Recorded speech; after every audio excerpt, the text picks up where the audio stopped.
breaking news coming in after LJP Chief Chirag Paswan has alleged that Nitish had already made preparations to ditch the BJP and join the RJD. JDU leader Sanjay Jha has slammed Chirag Paswan, saying that he is Tejaswi's B team and that the politician has failed both in real and real life. अब तो prove हो गया कि ये तेजस्वी के B team है। अब कुछ कहना है क्या इसमें? उसी को मदद करने के लिए सारा खेल खेल रहे हैं। ये तो रील और रियल लाइफ, रील हो गया फिल्म का जिंदगी और रियल लाइफ, ये दोनों में फेल है। ये प्रूव हो गया। So now Vinay, he's also been called Tejaswi's B team. So Chirag Paswan is essentially two political parties' B teams. Yeah, I mean, look, if Bihar voters were not so astute, I'm sure they would have started suffering from motion sickness. There is so much of dizzying allegations, counter allegations that are happening between the two sides. I mean, look, they are astute. They know. True. They know. No matter what they say, they certainly know what the LJP's game plan is. And so, obviously, the other side is feeling a little rattled. And I think the interesting thing is that Chirag Paswan has become a bit of a talking point in this election, much too early in his political career. I mean, you can clearly see that both sides are responding to it. And I think that also tells you that his presence in the whole game cannot be completely dismissed. True. He is definitely making some kind of an impact in certain seats, and it is making some parties a little nervous about it. And I think that's probably makes this election a little more complicated if it wasn't already very complicated, because there are new alliances in place, so it's very difficult to check history data or patterns in the past and see how it works here. The only thing that we can possibly see is, in the first phase, if you see the 71 seats that are going to polls today, and if you see the distribution of tickets last time, the pure RJD seats, the seats that actually went to the RJD had swept them. RJD was given 29 seats, I think,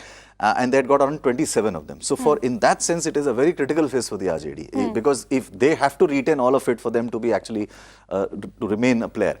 It's on the other side, the BJP JDU, where there's a bit of a problem, because last time the RJD was with JDU, but the pure RJD seats, RJD swept almost everything. So much more critical for them. Okay, Vinay, just for our viewers, just break up the regions that are going to polls today. There are 16 districts, 71 seats, but also the demography and the nature of these seats that are going to poll are the regions largely. So, I mean, in the state, they call this the Magad region. But this is also a region which has quite a diverse differentiation in terms of the other two phases.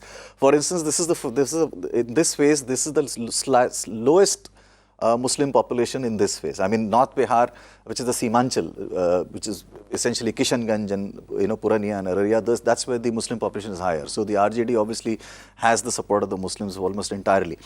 But in this particular phase, the Muslim population is much less. But it is a phase where most of the districts, or at least 4 or 5 of the districts, main districts in phase 1, have a deep-seated caste conflict background in history. And that caste conflict still plays out in that part. I mean, it is not, though people don't talk about it as much.